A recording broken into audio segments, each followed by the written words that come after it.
Hey, what's up guys? This is T-Bone here. Welcome back to another episode of playing Legendary Game of Heroes. In today's episode, I'll be giving some deck ideas that all work quite well in this event, and none of them will be featuring the event deck. As of this event, Generation 1 Legends such as Ray has gotten a buff. They are now empowered, so their affinity bonus is 10 times, and every 4 turns they generate 4 power gems. This really opens up the door for a lot of great decks, so I'll be showcasing various teams, and you'll see a variety of cards, both Slayers as well as Commanders, because Ray boosts all fire heroes, so they're now a lot more usable. Take a look, and hopefully some of these decks will be useful for you to try out. I'll start with the team that I am using. I do have 3 copies of Ascended Ray, and I'm using Quilldrat because they all create gems at the beginning of the match. This is all about getting as many power gems at the beginning of the match as possible so they can deal damage right off the bat. Now to illustrate how this team works, we're going to go up against an Emerald boss with 9.8 billion health. This team doesn't actually have a great follow-up after the first hit, so we can actually safely quit the match afterwards. But on turn 1, you can see that there's 20 power gems on the board, and the rest of the fire gems actually fill it up. So when we do a gem swap, we can actually deal over 9 billion damage in one shot. At this point, it is safest to simply quit out because there isn't quite a follow-up with this particular team. The whole point of this team is to get enough damage to get your MVP or 15% damage, and then you can move on.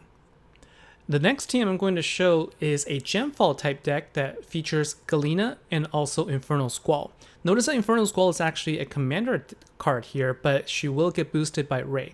Now to fill out the deck, I also put in the Bacon Baron for some additional power gem spawns, and I put in the support card Lieutenant Velda as the only card I have from this event that does get the 10 times damage boost. For this fight, we're going to go up against an Eternal Emerald with over 66 billion health, and what we're going to do on turn 1 is we're going to try to save some of the power gems if possible because this will help us with more damage. And the way you want to activate the deck is right to left, and actually what you'll notice is Ray will get a damage buff. She will actually increase her own damage by 200%. And so when you do the power gem swap here, you'll get the gem fall from Galena's effect, and you can see that Ray actually deals almost as much damage as Lieutenant Velda, who has 10 times Slayer bonus while Ray only has 4. So that's a really big damage boost that you can get there. Now, after this, there is Weaken, and so what's going to happen is Ray's ability will not actually get activated because Weaken actually counters the damage boost. But with Galena and also Infernal Squall, you're going to be able to fill in the rest of the damage for the second hit after 3 turns. And you can also take out the boss easily with the damage output from the team here.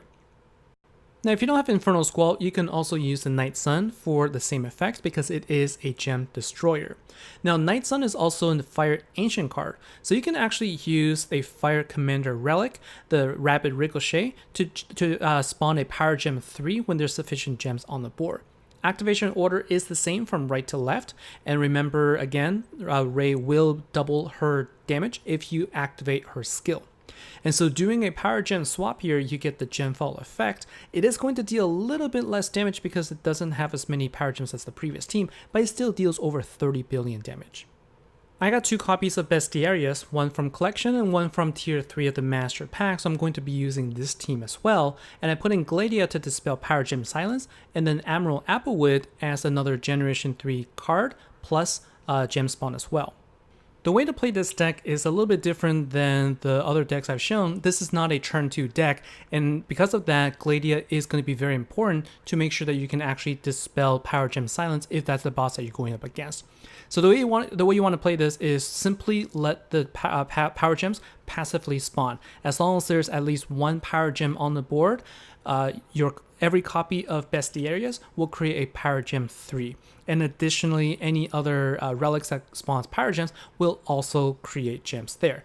Once it gets to the point where there's about too many gems that are all touching each other, then go ahead and activate all of your battle skills and then do a power gem swap. I chose not to activate Gladia just because I didn't want to accidentally kill the boss, but you can see this particular team was able to deal about 30 billion damage in a couple of turns. Now, there aren't a lot of fire cards that can actually dispel Power Gem Silence, so this is where Reforged Contessa really comes in handy because of her battle skill to cleanse all debuffs, including Power Gem Silence. And so I built a deck here. You don't have to actually mimic the same way, but I just kind of got some Power Gem spawners as well as a gem spawner to fill the board with some Generation 3 heroes there so that we can deal some more damage. Now, this deck technically is a 2-turn deck, but for the purposes of showing how Cleanse works and also the proper activation order for Lieutenant Velda, we're going to do this over the course of 4 turns total. Now, after turn 1 here, the gems actually aren't in a great spot to be matched without sacrificing a power gem. So we go ahead and use a turn to move the gem into a better spot. And this is when we're going to be hit by a power gem silence, but it doesn't impact Lieutenant Velda. You activate her, and then you make sure you do a gem match, and then more gems will be created. At this point, we can cleanse all of the power gem silence, and then activate the power gem spawners, and then activate Admiral Applewood.